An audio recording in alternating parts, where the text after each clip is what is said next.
Hello अस्सलाम वालेकुम नाजरीन, कैसे हैं आप। कल सारा दिन सोशल मीडिया पे समरी समरी समरी का वावेला मचता रहा है कि जनरल बाजवा समरी नहीं भेज रहे, वो न्यूट्रल नहीं रहे, वो रुकावट पैदा कर रहे हैं, वो अपनी मर्ज़ी का बंदा लगाना चाह रहे हैं। शहबाज शरीफ कमज़ोर वज़ीर आज़म है, हुकूमत गई, हुकूमत नाकाम हो गई, शहबाज शरीफ बूट पॉलिश है। इस तरह के दर्जनों अजीबो गरीब जुमले मैंने सारा दिन देखे हैं।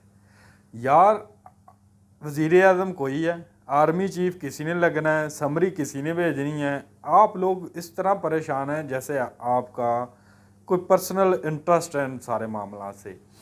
खैर, कुछ मैं इसकी थोड़ी सी डीपली जो अंडरग्राउंड चीज़ें चल रही थी वो उसकी थोड़ी सी मतलब मैं आपसे इंफॉर्मेशन शेयर करना चाहता हूँ। खैर, आपका राइट भी है इस तरह के मामलात पर कंफ्यूज होना, क्योंकि आप बहुत ज़्यादा पेन ले लेते हैं। ऐसा कोई भी हंगामा खड़ा कर दिया जाता है, स्पेशली इस तरह का जो प्रोपेगेंडा क्रिएट किया जाता है वो पीटीआई के चंद एक जो सहाफ़ी हैं ख़ास तौर पे, पहले नंबर पे तो इमरान रियाज है। ऐसे जो नमूने हैं उनकी जानिब से ये प्रोपेगेंडा क्रिएट किया जाता है। फिर मेरी तरह कोई भी जो सादा आदमी है वो पढ़ के परेशान होता है कि ओ भाई ये क्या होगा, शहबाज शरीफ को मुंह नहीं लगा रहा। इस तरह की और बहुत सारी चीज़ें जो हैं वो बंदे का माइंड डबल कर देती है, आप डबल माइंडेड हो जाते हैं।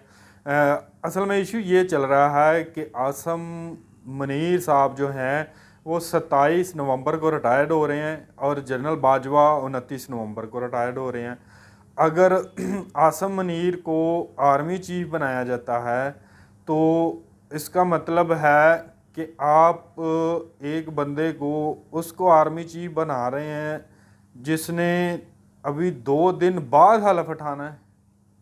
मतलब कि एक आर्मी चीफ के जाने से पहले आप एक बंदे को आर्मी चीफ बना रहे हैं जिसने 2 दिन पहले उससे रिटायर्ड होना है। आसम मुनीर की रिटायरमेंट है 27 को और जनरल बाजवा की रिटायरमेंट है 29 को। अगर आसम मुनीर को एक्सटेंशन नहीं मिलती डिपार्टमेंट में, एक थोड़ा सा ना मैं आपको ये असल इंफॉर्मेशन जो है देने वाली वो ये है कि अगर कोई जनरल पहले 3 स्टार जनरल पहले रिटायर्ड हो रहा है आर्मी चीफ से, अगर उसका नाम रैंक्स वाइज आ रहा है सीनियर जनरल्स की लिस्ट में, तो उसको आर्मी चीफ के पास इख्तियार होता है कि उसको थोड़ी सी 4 दिन 10 दिन 5 दिन की 15 दिन की एक्सटेंशन दे सकते हैं आर्मी चीफ उस 3 स्टार जनरल को, ताकि वो आर्मी चीफ की दौड़ से बाहर ना हो। अब सीन कुछ ये है, जो मेरी इतलात हैं कि आसम मुनीर को, जनरल आसम मुनीर को 20 से 25 दिन कबल 15 दिन की जनरल बाजवा ने एक्सटेंशन दे दी थी। अब दूसरे नंबर पे एक ख़बर ये भी थी कि जनरल बाजवा चाह रहे हैं कि आसम मुनीर रिटायर्ड हो जाएं, फिर उनके बाद जो 2 नाम हैं उन दोनों में से अगर गवर्नमेंट चाहती है, शहबाज शरीफ, नवाज शरीफ, हासिल जरदारी, मौलाना फजलुर रहमान और इनके जितने भी इत्तेहादी हैं, अगर वो चाहते हैं तो इन 2 बाद के जो बंदे हैं साहर शमशाद मिर्ज़ा हैं और अज़हर हैं, जनरल अज़हर, इन दोनों में से 2 बंदे को सेलेक्ट कर सकते हैं आर्मी चीफ के लिए और joint chief of staff committee head के लिए। इन दोनों में से कोई बंदे सेलेक्ट कर सकते हैं। ये जनरल बाजवा की राय थी, वो राय मुसल्लत नहीं कर रहे थे, ये राय दी गई थी उनकी तरफ से गवर्नमेंट को और मियां नवाज शरीफ को, आसफ जरदारी को भी ये राय दी गई थी।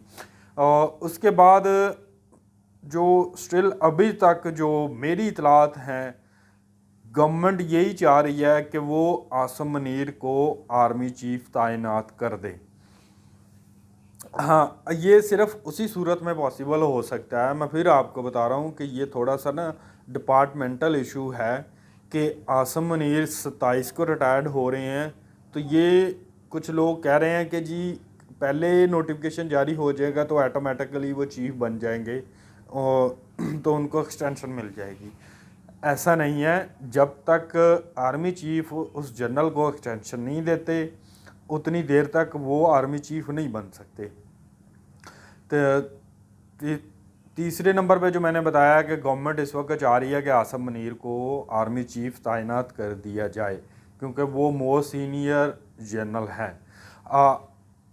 आसिम मुनीर के मामले में इमरान खान के तहफ़्फ़ुज़ात क्यों है, इसका मरीम नवाज़ ने भी अपनी एक प्रेस कॉन्फ्रेंस में भी कहा था, इजहार किया था। लास्ट टाइम जो उन्होंने मॉडल टाउन में प्रेस कॉन्फ्रेंस की थी, उसमें उन्होंने कहा था कि ये आसिम मुनीर वही हैं जिन्होंने बनी गाला जाकर इमरान खान जब वज़ीर आज़म थे उस वक़्त कहा था कि आपकी जो बेगम है वो आपके ओहदे का गलत इस्तेमाल कर रही हैं। वो करप्शन बाकायदा बताया उन्होंने प्रूफ के साथ कि ये वारदातें आपकी बेगम साहिबा ने डाल दी हैं। इस वजह से पीटीआई जो है, इमरान खान जो है वो आसिम मुनीर के ख़िलाफ़ हो गए, जबकि आसिम मुनीर का जो पूरा कैरियर है बड़ा प्रोफेशनल है। वो अपनी कोई भी जो ज़िम्मेदारी मिली है उन्होंने, आज भी उनका सारा रिकॉर्ड पड़ा है गूगल पे, आप चेक कर सकते हैं। बड़ी डिटेल के साथ बीबीसी ने भी स्टोरीज़ दी हैं, डीडब्ल्यू ने भी दी हैं, एएफपी ने भी दी हैं उनकी स्टोरीज़। तो वो एक बड़े प्रोफेशनल जनरल हैं, उनका किसी पार्टी के साथ कोई एफिलिएशन नहीं है। ये कुछ लोगों की गलत फहमी है कि वो पीडीएम के बड़े मंजूर नज़र हैं, इमरान खान के मुखालफ है, ऐसा कुछ भी नहीं है। वो एक प्रोफेशनल जनरल है, same like general Nadeem Anjum और जनरल बाबर इफ्तिखार। अभी तक आपने ये दो लोग फेस कर लिए हैं, still they are professional journals. मैंने कुछ अर्सा पहले भी कहा था, जब जनरल नदीम अंजम के आर्मी चीफ तैनात करने की, आईएसए चीफ तैनात करने की खबरें आ रही थी, मैंने उस वक़्त ही कहा था कि जनरल नदीम अंजम जो हैं बड़े प्रोफेशनल जनरल हैं। ये उनका पूरा कैरियर बता रहा है कि वो प्रोफेशनल जनरल हैं, वो उनकी किसी किस्म की पॉलिटिकल एफिलिएशन नहीं है। फिर बाबर इफ्तिखार ने भी साबित किया कि वो एक प्रोफेशनल जनरल हैं। इनसे पहले दो लोग जो इन ओहदों पे थे, आपको मालूम होगा कि वो नदीम अंजम के ओहदे पे जनरल फैज़ थे, वो कंट्रोवर्शियल शख्सियत बने। फिर बाबर इफ्तिखार के ओहदे पर थे आसफ़ गफ़ूर। आसफ़ गफ़ूर ने जो अदारे की इज़्ज़त बनाई गई थी, जनरल आसम बाजवा ने बनाई थी, वो मिट्टी में मिला दी आसफ़ गफ़ूर ने। वो सना बुचा को रिप्लाई कर रहे हैं, इमरान हाशमी को रिप्लाई कर रहे हैं, पता नहीं इस तरह के अजीबो गरीब सीन दिए। ये आसफ़ गफ़ूर के काम थे कि ISPR जैसे बड़े अदारे को सोशल मीडिया का अदारा बना दिया।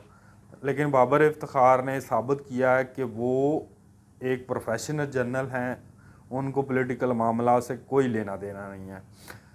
अब भी मैं कह रहा हूँ कि नया आर्मी चीफ जो आएगा वो बिल्कुल जनरल नदीम अंजम और जनरल बाबर इफ्तिखार की तरह बिल्कुल आर्मी का एक नया फेस होगा, जिनमें रत्ती बराबर सियासत की बू नहीं आपको महसूस होगी। असल में ना, हमारी फ़ौज ने अब ये सीखा है, हमारी फ़ौज का एक पुराना ना तरीक़ाकार है, जब फ़ौज मुतनाज़ा होने लगती है, अवाम में अपनी मकबूलियत खोने लगती है, तो वो अदारे में कुछ ऐसे चेहरे सामने लेके आते हैं जो अदारे का वक़ार दोबारा खोया हुआ बहाल करें। ये हमारी फ़ौज की स्ट्रेटजी है। अब मुझे जो लग रहा है कि पाकिस्तान में अब पाकिस्तान की जो फ़ौज होगी वो उसका आम आदमी को इतना पता भी नहीं होगा कि पाकिस्तान की फ़ौज का आर्मी चीफ़ कौन है, क्योंकि जब बार बार आर्मी चीफ़ की टीवी पर तस्वीरें आएँ, वो फ़लाँ सफ़ीर से मिल रहे हैं, फ़लाँ मुल्क के सफ़ीर से मिल रहे हैं, फ़लाँ पॉलिटिशियन से मिल रहे हैं, फ़लाँ बिजनेसमैन से मिल रहे हैं, तो फिर लोगों को इसलिए याद रहते हैं कि ये आर्मी चीफ़ है। जब इस तरह की आर्मी चीफ़ की ख़बरें नहीं आएंगी आपके सामने, तो वो यकीनी तौर पे आप उस बंदे को एक प्रोफेशनल जनरल ही पाएंगे। जबकि जनरल बाजवा जो थे वो मेरे ख़्याल से पिछले 6 साल वो आर्मी चीफ़ कम थे, वज़ीर ख़ारजा ज़्यादा रहे हैं, क्योंकि उन्होंने पूरी दुनिया के दौरे कर लिए हैं और GHQ में हर मुल्क का, दुनिया के हर मुल्क का सफ़ीर आके उनसे बराह रास्त मिलता था। और एक जो और अहम अमेरिका वाली जो बात है, वो मैं ये अहम तरीन बात है वो मैं आपको बताना चाहता हूँ कि अमेरिका को इस चीज़ से कोई फ़र्क नहीं पड़ता कि पाकिस्तान का वज़ीर आज़म कौन है। अमेरिका को ये फ़र्क ज़रूर पड़ता है कि पाकिस्तान का आर्मी चीफ कौन है, कौन आएगा।